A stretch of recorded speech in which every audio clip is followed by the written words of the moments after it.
Bahkan kalau kamu ke Arab Saudi ngomongnya Alkitab, ya, kamu pasti disuruh dikasih Al-Quran gitu.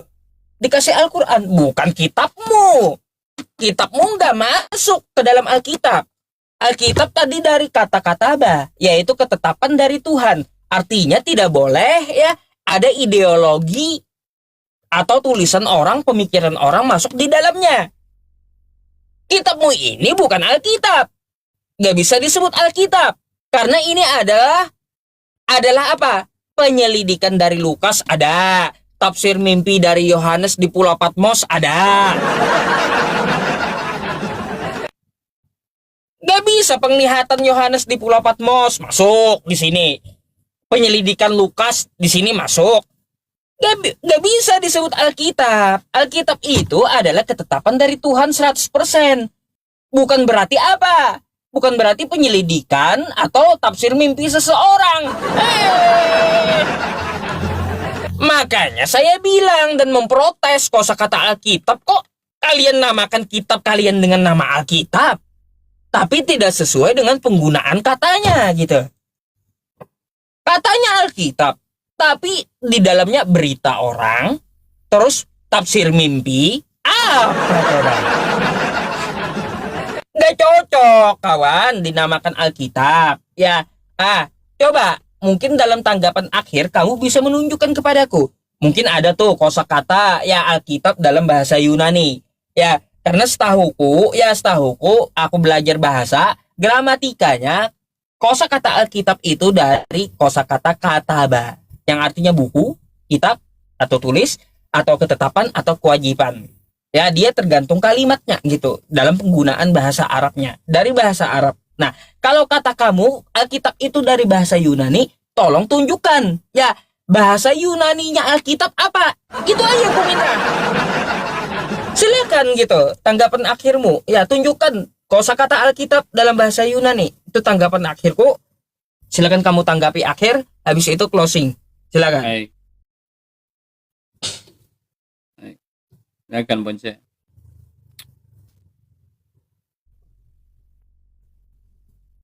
Oke, baik. Begini Pak Ustadz. Saya itu tipikal orang yang tidak biasa mengulang-ulang apa yang saya jelaskan.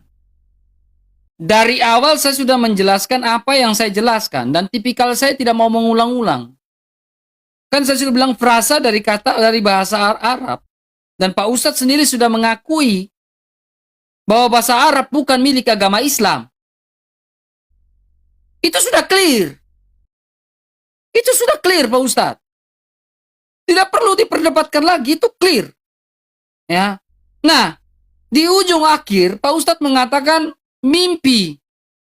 Saya senang nih Pak Ustadz kalau bahas tentang kitab mimpi. Beneran. Ya, paling senang saya membahas kitab-kitab mimpi. Kalau kita bahas tentang kitab mimpi, ini paling enak. Siapa yang tukang mimpi lalu buat kitab?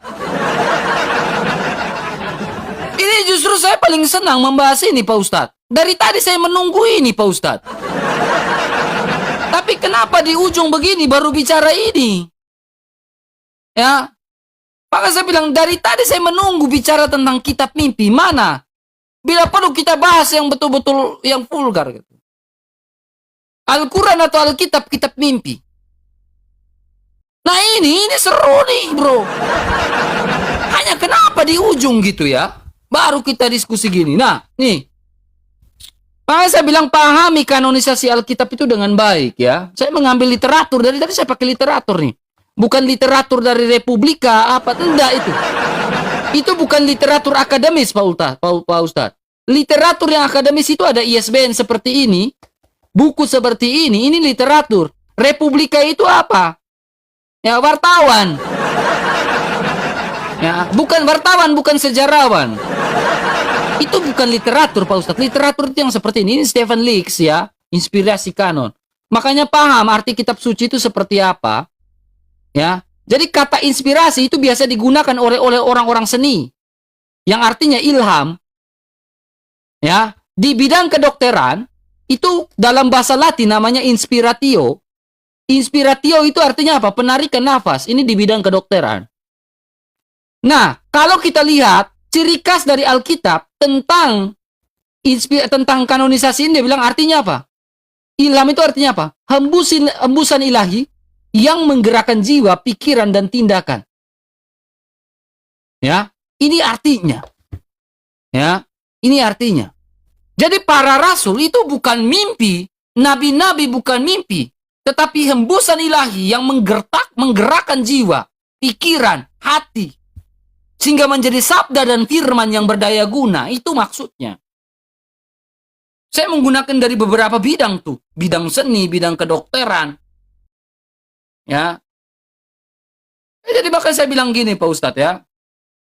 Ya. Elah.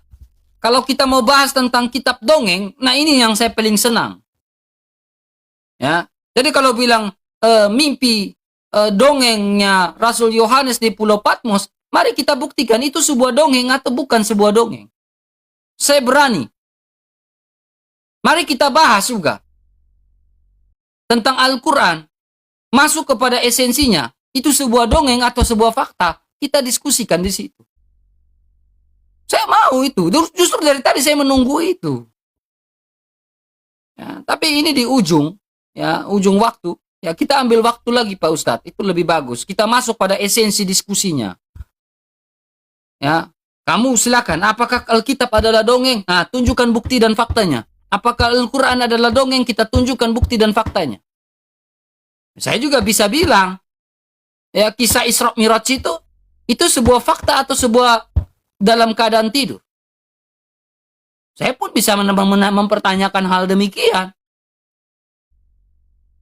Ya kan? Nah ini hal-hal, Asbabul Kahfi itu fakta atau mitos. Kenapa bisa ada dalam Al-Quran? Kita langsung aja pada esensinya. Ya, jadi saya harap saya tidak menjelaskan sesuatu hal yang berulang-ulang kali, apalagi literatur yang dari tadi Pak Ustadz bawakan itu dari Republika. Republika itu bukan sebuah literatur, Pak Ustadz. Bukan literatur dalam diskusi. Literatur itu ketika Pak Ustadz membawa sebuah dalil, buku-buku seperti ini, nah ini namanya literatur. Kalau Republika itu bukan literatur, itu wartawan.